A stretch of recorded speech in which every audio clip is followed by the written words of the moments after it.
के दवाई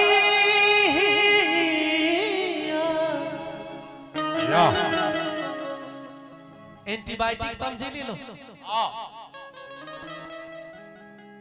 कि धोगी चाहे जवान होके वाह उस सब के दवाई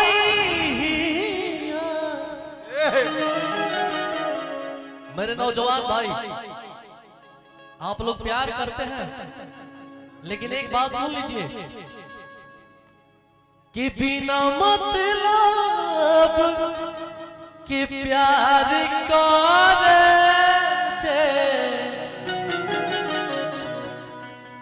ओ माई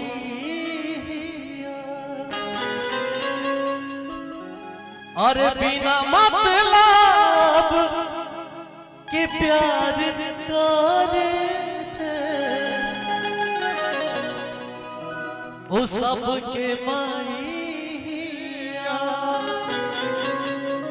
प्रेम से बोली अपने अपने माता पिता की जय। बहुत बहुत धन्यवाद। आई एगो प्यारा सा भजन और ओकरा बाद का खातर भैया।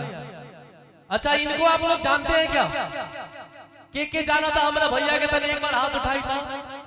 वाह ये कहते हैं कि मैं भोजपुरी फिल्म का गुंडा हूं, मैं स्वामी नरमुंडा हूं, लेकिन मैं कहता हूं चाची कि ना ये भोजपुरी फिल्म के गुंडा है और ना ये स्वामी नरमुंडा है, ये हमारे बड़े भाई छिलमुंडा है।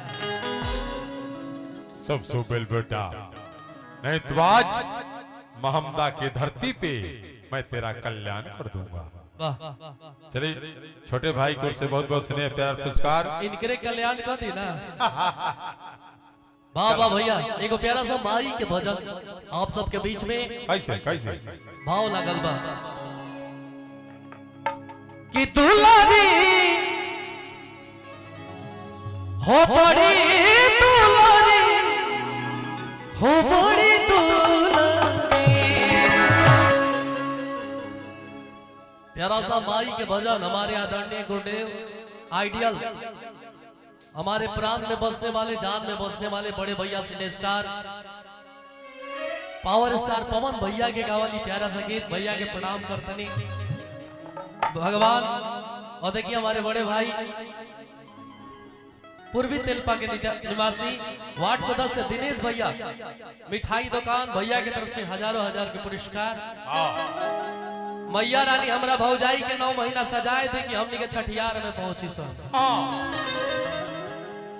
कि दुलारी हो बड़ी दुलारी हो बड़ी दुलारी सबका ले हाई सुखबार हमार मैया दुलारी सबका ले हाई सुखबार हो हमार मैया दुलारी सबका ले हाई सुखबार हमार मैया दुलारी हो सुखबार हो हमार मैया दुलारी।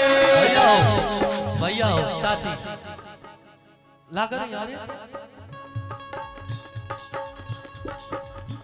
दुलारी बड़ी दुलारी बड़ी दुलारी